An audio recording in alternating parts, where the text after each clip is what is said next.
This screencast describes the installation procedure for BCE on a Macintosh. First, go to this website, bce.berkeley.edu/install.html, to see the set of instructions that we'll be following here. Next, we'll want to check that you have enough disk space on your machine. There are two ways you can do this. One way is to click on the Apple symbol in the upper left of your window and click on About This Mac and then click on Storage. You should see the amount of free space up here. In this case, it looks like we have enough free space on this machine. Another possibility is to use the command line interface, or otherwise known as the terminal or the shell, to interact directly with the operating system. We can open a terminal window by going to the Finder, clicking on Utilities, and then clicking on Terminal. Once that's opened a terminal window, we can type df for disk free -h, and that will show us here in this first line here how much space we have available. As you can see, in this case, this indicates we have about 18 gigabytes. Okay, let's go back to our set of instructions on the web page. I'm going to now go ahead and download and install the VirtualBox application, which allows us to start up and run virtual machines. So here we go. We're going to go ahead and open this file. This will now start downloading. This should just take a few seconds.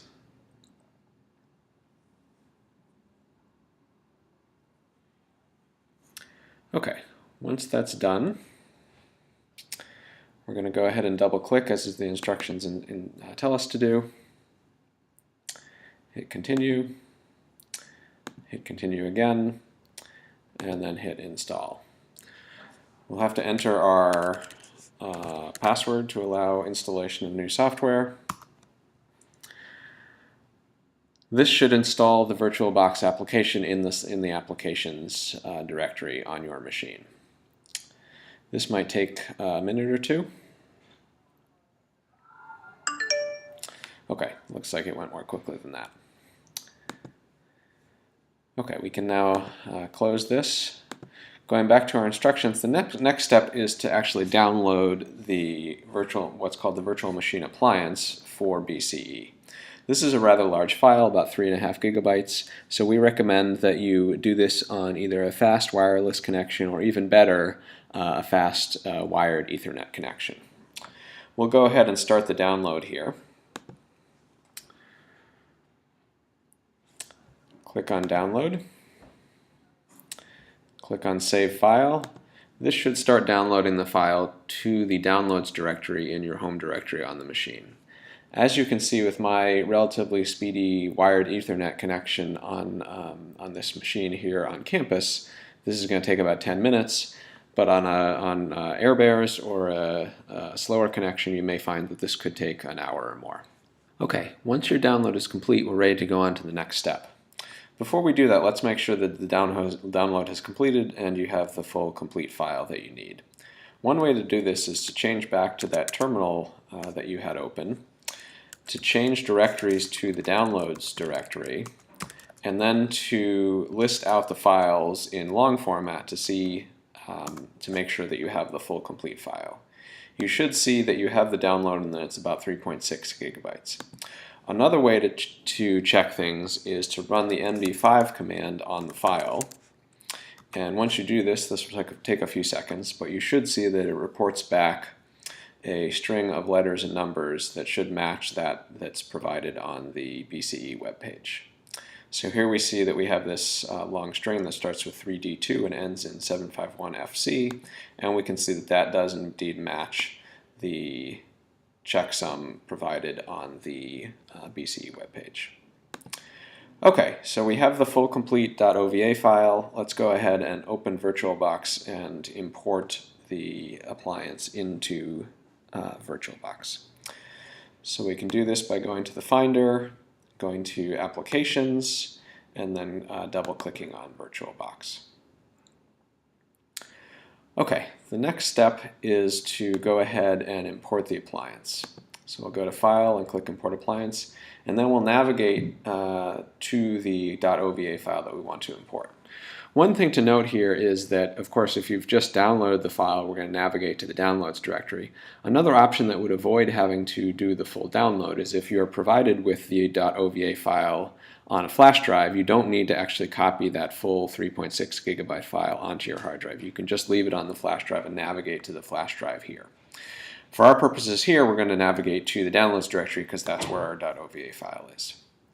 So I'll go ahead and click on desktop and go ahead and click on, go ahead and click on downloads and go ahead and click on the OVA file, and then I'll click open. I'll then go ahead and I will click import, and what we'll see is a little countdown here that should indicate that it should take a couple minutes to import the BCE appliance. Okay, once that completes, we're now ready to start up the virtual machine for the first time. You should see the VirtualBox Manager window, which looks like this.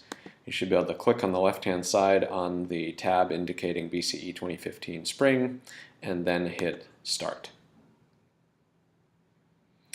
This will then start running your virtual machine hosted on your on the host device, namely your Macintosh. This shouldn't take too long to start up.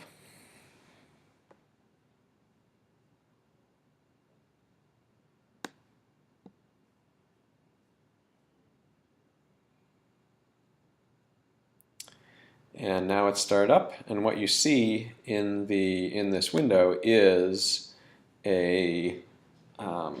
basically a virtual Linux machine. This machine has provided on it a number of pieces of software that we think you'll find useful. If you go ahead and we've also prepared a screencast on the basics of using this Linux virtual machine, and so you can find that on a separate screencast in the same location as you found this screencast. To finish this screencast, however, we're just going to show you how to shut off the virtual machine, and that's done simply by clicking on the red power button up here in the upper right, and then clicking on Shutdown. That should, in a few seconds, shut down the virtual machine and bring you back to the VirtualBox Manager window here. If you want to close VirtualBox, you can, of course, just go to the tab for VirtualBox and go ahead and quit. Okay, we hope you found that useful, and if you have any questions or problems during installation, please do see our help page, which provides a number of ways in which you can get help to solve problems that you may encounter.